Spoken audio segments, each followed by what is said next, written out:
Some stories are just so powerful, they can literally change the conscience of a nation. And Fannie Lou Hamer's story? It's absolutely one of them. She was a sharecropper from Mississippi who famously said she was sick and tired of being sick and tired. So today, we're going to dive into the incredible life behind those words. Okay, so let's set the scene.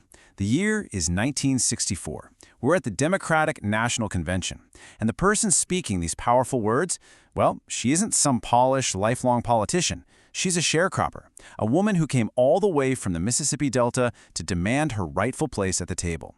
Her name was Fannie Lou Hamer, and what she was about to say would shake the entire country to its core. To really get the impact of that moment, we're going to use her testimony as our anchor point. We'll look back at the life that brought her to that stage, the unbelievably high price she paid for just demanding her rights, and the amazing legacy she built that went way, way beyond just casting a ballot. All right, so picture it. Atlantic City, 1964. Fannie Lou Hamer is there with the Mississippi Freedom Democratic Party, or the MFDP, and they're there with one simple but explosive goal: to challenge the legitimacy of the official all-white delegation from Mississippi. I mean, think about the sheer audacity of this move. The MFDP was basically standing up and telling the entire national party, and by extension the country, that their process was a complete fraud. They were shining a massive spotlight on all of it: the ridiculous literacy tests, the poll taxes, and the straight-up violence used to stop black citizens from ever voting. The stakes here were just unbelievably high. So that begs a huge question, right? What kind of life forges a person with that kind of courage? The kind of courage to stare down the entire political establishment? Well, to understand that, we've got to go back, way back. Fannie Lou Hamer was born right into the heart of the Jim Crow South. Get this, she was the youngest of 20 children. She started picking cotton when she was just 6 years old, and by the time she was 12, she had to drop out of school just to work in the fields full-time, trapped in the exact same brutal, exploitative sharecropping system as her parents. And the injustice wasn't just economic, it was deeply personal. In 1961, Hamer went to a hospital for what was supposed to be a minor surgery, but the white doctor, without her knowledge, without her consent, performed a full hysterectomy. This was such a common and horrific practice, it had its own cynical nickname, the Mississippi appendectomy. It was a weapon of medical racism, plain and simple, and this trauma became a powerful part of her fight for justice. Hamer's life took this incredible turn when she was 44. She went to a meeting run by activists from SNCC, the Student Nonviolent Coordinating Committee, and it was there, for the very first time in her life, that she learned she had a constitutional right to vote. Can you imagine learning that at age 44? That night changed absolutely everything for her. And she didn't just sit on this new information. Nope, she acted. On August 31st, 1962, she led a group down to the courthouse to register. They were met with impossible literacy tests, the kind designed to make sure they'd fail. When her boss, the plantation owner, found out, he gave her a choice: take your name off the list or get off my land. She left the plantation she had called home for 18 years, but the price of citizenship, well, it was about to get a lot higher.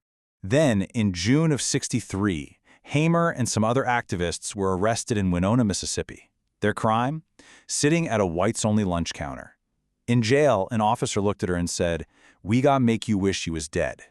That wasn't just a threat. That was a promise of what was coming next. Inside that jail cell, the police forced her to lie face down on a bunk.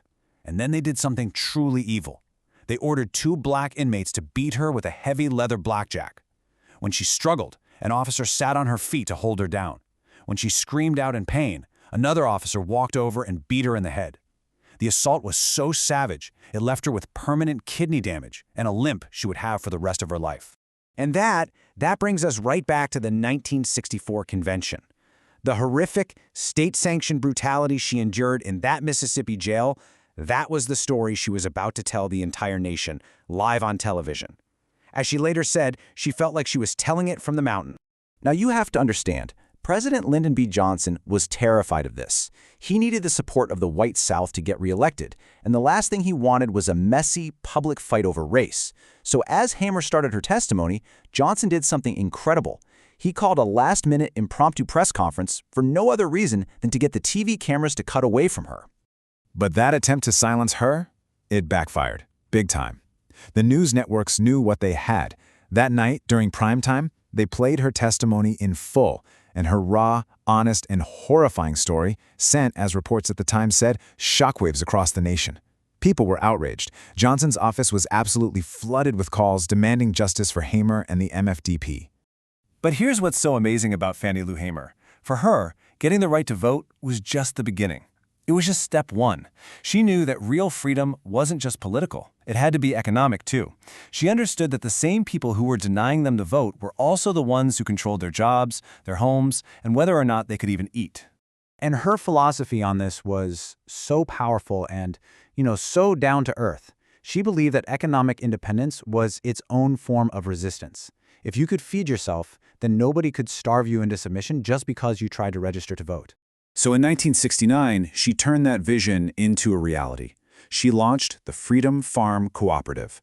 And this was so much more than just a farm. It was a community-building powerhouse.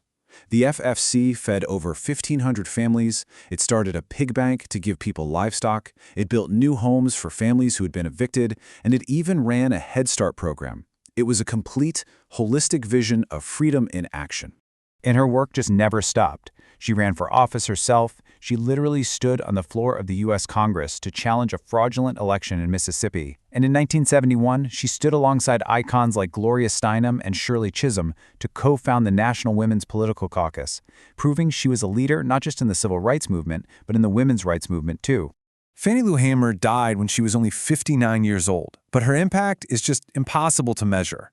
Here was a woman who rose from the absolute poverty of Mississippi's cotton fields to challenge a sitting president and force an entire country to look in the mirror. She questioned America. And her story, her life, it really asks us, what does it truly mean to be a first-class citizen? And what are we, today, willing to do to make that a reality for everyone?